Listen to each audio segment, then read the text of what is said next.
अयोध्येतील श्री राम मंदिरामध्ये देणगी मोजणाऱ्या 23 कर्मचाऱ्यांचा एकाच वेळी राजीनामा। राम मंदिरामध्ये चोरी झाली आणि त्यानंतर भाविकांकडून 500 रुपयांच्या नोटांऐवजी 10 आणि 20 रुपयांच्या नोटा दानपेटीमध्ये टाकण्याचे प्रकार वाढले।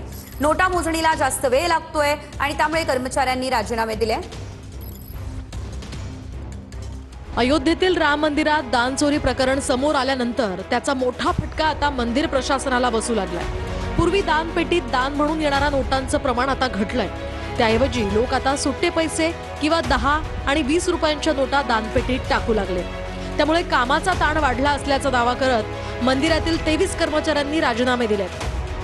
पूर्वी 500च्या नोटांचे 70 ते 80 बंडल दिवसाला तयार व्हायचे। आता चोरी प्रकरणानंतर हे दान घटलंय।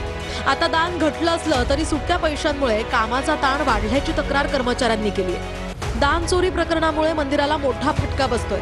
आधीच भाविकांची संख्या कमी झाली आहे, त्यामुळे दानही घटलंय। त्यामध्ये 23 कर्मचाऱ्यांनी राजीनामे दिल्यामुळे मंदिर प्रशासनाची चांगलीच डोकेदुखी वाढली आहे। दुसरीकडे आरोपींच्या नातेवाईकांची बँक खाती पोलिसांच्या रडारवर आहेत। गैरव्यवहार करणाऱ्या 8 आरोपींना पोलिसांनी यापूर्वीच अटक केली आहे। आता त्यांच्या 50हून अधिक नातेवाईकांच्या बँक खात्यांची चौकशी सुरू करण्यात आली आहे। अपहार केलेल्या पैशांमधून कोणते व्यवहार झाले याचा शोध पोलिसांकडून घेतला जातो।